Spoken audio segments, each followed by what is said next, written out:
Afternoon, everyone. As you all know, the Trump administration continues to put an enormous amount of energy into combating the Wuhan virus and protecting the American people. We're highly engaged here at the State Department on that critical mission. I'll talk about that a bit and happy to take some questions as well about what we're doing here at the State Department. That being said, I wanted to come out here today to note the State Department remains fully engaged across a broad range of matters, even as we tackle this global pandemic. No nation gives so much to defend life, liberty, and the pursuit of happiness more than we do here in the United States, and we're doing that work all over the world. That work continues. That's what I wanted to share with you today. Let's start with one of our most important topics, terrorism. Today, the Department of State is announcing our intent to designate Amir Mohammed Saeed Abdul Rahman al-Mualla, a specially designated global terrorist. He was previously active in al-Qaeda in Iraq and is known for torturing innocent Yazidi religious minorities.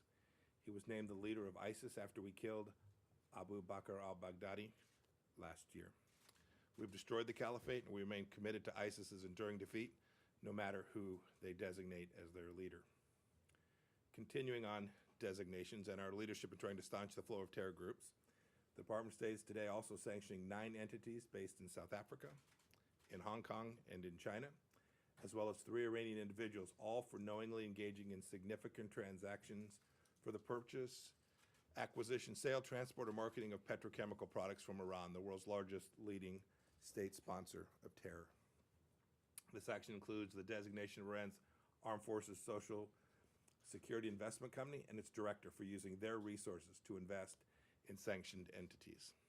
I'd also like to mention today that in response to Iran regime's unacceptable nuclear escalations, the Department of Commerce is adding 5 Iranian nuclear scientists to the entities list. These 5 individuals were involved in Iran's pre-2004 nuclear weapons program, known as the Ahmad program, and continue to be employed by the regime to this day. After work on the Ahmad plan was stopped, Iran continued to preserve its Ahmad-era records and its cadre of nuclear weapons scientists, including these individuals. Many unanswered questions remain about Iran's undisclosed past nuclear-related activities. These new listings today by the Department of Commerce reaffirm the importance of demanding a full and honest accountability and accounting from Iran of its past nuclear weapons-related activities. I also want to call attention to the Iranian regime's misinformation campaign surrounding the origination of the Wuhan virus. Instead of focusing on the needs of the Iranian people and accepting genuine offers of support, senior Iranians lied about the Wuhan virus outbreak for weeks. The Iranian leadership is trying to avoid responsibility for their grossly incompetent and deadly governments. Sadly, the Iranian people have been suffering these kinds of lies for 41 years. They know the truth. The Wuhan virus is a killer and the Iranian regime is an accomplice. We're trying to help. We continue to offer assistance to Iran in numerous ways, and we will continue to do so. We have an open humanitarian channel to facilitate legitimate transactions, even while ensuring our maximum pressure campaign denies terrorists money. We are assisting the IAEA, the nuclear watchdog, their inspectors, who are trying to ensure that Iran continues to comply with the Nuclear Non-Proliferation Treaty. We've allocated $1 million through the IAEA to provide member states that requested support with coronavirus test kits and training. And in the spirit of humanitarian gestures, the United States also continues to call on Iran to immediately release all wrongfully detained Americans being held inside of that country. We will continue to hold the regime responsible for its terror, and we will continue to assist the Iranian people. On to Syria, our efforts to help the Syrian people. Earlier today, the United States designated the Assad regime's Minister of Defense, Lieutenant General Ali Abdul Ayoub,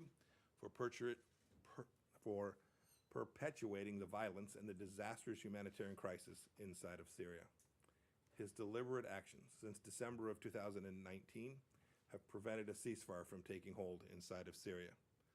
The obstruction resulted in the displacement of almost 1 million people in dire need of humanitarian aid in the midst of a cold winter in Idlib. The Assad regime's forces, backed by Russia and Iranian-supported forces, have been responsible for the continued bombardments that destroyed schools and hospitals and killed civilians, including medical professionals and first responders who were risking their lives to save others inside of Syria. We continue to call for an immediate end to the slaughter and a political solution to the Syria conflict. Additionally, we believe Russia has killed dozens of Turkish military personnel in the course of their military operations, and we stand with our NATO ally Turkey and will continue to consider additional measures to support Turkey and to end the violence in Idlib and in Syria more broadly. Turning to the ICC, a so-called court, which is revealing itself to be a nakedly political body. As I said the last time I stood before you, we oppose any effort by the ICC to exercise jurisdiction over U.S. personnel. We will not tolerate its inappropriate and unjust attempts to investigate or prosecute Americans. When our personnel are accused of a crime, they face justice in our country. It has recently come to my attention that the chef de cabinet to the prosecutor, Sam Shomanesh, and the head of jurisdiction, complementarity and cooperation division, Fasiko Mochichoka, are helping drive ICC prosecutor Fatou Bensouda's effort to use this court to investigate Americans. I'm examining this information now and considering what the United States' next steps ought to be with respect to these individuals and all those who are putting Americans at risk. We want to identify those responsible for this partisan investigation and their family members who may want to travel to the United States or engage in activity that's inconsistent with making sure we protect Americans. This court, the ICC, is an embarrassment. It's exposing and we are exposing and confronting its abuses, and this is a true example of American leadership to ensure that multilateral institutions actually perform the missions for which they were designed. A quick note from South America, and then I'll take some questions. The United States is closely monitoring the tabulation of votes in Guyana, the election took place back on March 2nd. We joined the OAS, the Commonwealth, EU, CARICOM, and other democratic partners in calling for an accurate count. We commend CARICOM's role in seeking a swift democratic resolution, and it's important to note that the individuals who seek to benefit from electoral fraud and form illegitimate governments, regimes, will be subject to a variety of serious consequences from the United States. With that, I'm happy to take questions. Hey, Mr. Secretary. Hello. I was wondering if you could give us a more specific sense on how coronavirus has affected the State Department, how many employees have been tested positive, quarantined, or teleworking. And then separately, a note that went out yesterday from the State Department saying that China is spreading information about the origins of coronavirus.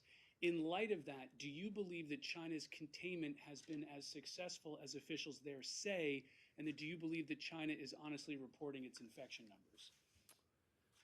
So with respect to the State Department, we're taking activities that have two objectives. First is to maintain our capability to deliver American diplomacy. We'll never sacrifice that capability. And second, we want to protect our workforce so that they can continue to do that. We've taken many measures. We've issued, I think it's now some 15 guidelines.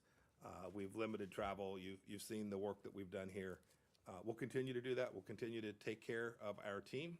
We'll act in a way that's consistent with the CDC's guidelines. And the professional medical staff that works here at the State Department, who, by the way, has performed unbelievably. The work that our medical team has done, the work that we did to get Americans out of Wuhan, the work that we've done on these cruise ships to protect American lives is in the finest tradition of American diplomacy. It's truly some of the most amazing things I've seen State Department officers do during my time here as Secretary. I'm so proud of the way the team has performed there.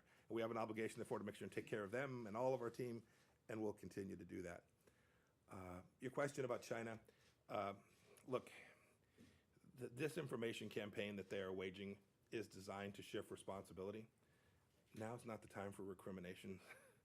Now's the time to solve this global pandemic and work to take down risks to Americans and people all across the world. My team just got off the phone with our ambassador in Italy. The remarkable work our team's doing there to help the Italian people would make every American proud. We're doing this all across the world. There will come a day when we will go evaluate how the entire world responded. We know this much. We know that the first government to be aware of the Wuhan virus was the Chinese government. That imposes a special responsibility to raise the flag, to say, we have a problem, this is different and unique and presents risk. And it took an awful long time for the world to become aware of this risk that was sitting there, residing inside of China. We'll do the after action when the time is right. Every nation has responsibility to share all of their data, all of their information in as timely and accurate fashion as they have the ability to do. not only because it's the right thing to do, because that's how you save lives for your own people as well. The Chinese Communist Party had a responsibility to do this not only for Americans and Italians and South Koreans and Iranians who are now suffering, but for their own people as well. Oh, I was just gonna, how do you think their response is now, currently? We're all working to solve the problem. Mr. Secretary, I was wondering, first of all, how you're feeling. I feel great. And Not as good when I'm here with y'all, but the rest of the day I've been feeling fantastic. I'll try not to be offended, sir. I love you just as much as you love me. I do. I've been asking questions now. I'd like to follow up on my colleague's question and ask if anyone in this building or in the diplomatic corps overseas has tested positive for the virus, what you're doing for those employees. And then at our embassies overseas, are we ramping up medical facilities? What is the plan to treat Americans in those countries since a lot of the flights have been canceled, the borders are closed? Are they getting sent testing kits? How is any of that working? And then I also have an Afghanistan question, but I can wait. So I don't want to spend too much time talking about the intricacies of what the State Department's doing. It is a rapidly evolving situation. I stay as current as I can on what our support team is doing for our team. State Department officials and every American should know we're going to do everything we can to take care of our team. We've had a couple of employees, you can count them on one hand, who have positive tests. We've handled those exactly the way we're asking every American to respond to those wherever they find themselves in the world. And I'm mindful too, as we work to make sure that we're protecting our team, the State Department team, we have a responsibility to try and help American citizens wherever they are as well. So it's not just about our officers serving in these distant places, protecting themselves and our team, but making sure we're doing the right thing by the American people. You see our travel advisories as they go out, trying to make sure they're in step with the latest data sets we have in each, not only in each country, but in every province, county, township. So we're articulating them properly so that Americans make good decisions about whether they should or should not travel. We've seen the guidance that says, boy, if you don't have to go someplace, one ought not to. That's Mike's words, not the CDC's. American people should go read the actual guidance. But we're all being mindful. This is a time that every American has a responsibility to do the right thing for themselves, for their family, for those around them, and for the community writ large. We'll do that for our State Department officers too. We'll do our best to make sure the State Department team, both here in Washington and around the world, is as safe as we can possibly make them, while we still recognize we've got a mission to accomplish as well. Francesco, sorry. Thank you, Mr. Secretary. You mentioned prisoners in Iran. A UK citizen was just temporarily released for 2 weeks, but Shamak Namazi, lawyer, said that he was denied medical follow. Do you have any indication that there is a possibility for a U.S. citizen to be released, or fresh talks on prisoner swap? And do you have a U.S. own assessment on the death toll in Iran, as some exiled organizations mentioned more than 5,000 dead? And just, if I may, China has just announced that they will get the press card from several American journalists in the next 2 weeks. Do you have any reaction to that? So as for Iran, that's an excellent question. I don't talk about our efforts to get Americans home, what we're actually doing, but the family members of those that are being held, and frankly, that's for all Americans that are being wrongfully detained, should know we're working on this every day. We're aware of what Iran has been doing with some of the prisoners, given the outbreak of the Wuhan virus there. We're aware that they are thinking about whether to release them or not. Everyone should know that we're working it. We are communicating with them. We are urging them, as we have done publicly many times, to release every American that is being wrongfully held there as a humanitarian gesture, given the risk that is posed to them, given what's taking place inside of Iran. We use, for purposes of how many people have been impacted in Iran, we use the data set that is the global data set. It's a big number. It's a real concern. I spoke with the head of the World Health Organization just this morning, Dr. Tedros, where we talked expressly about Iran and how America might be able to help.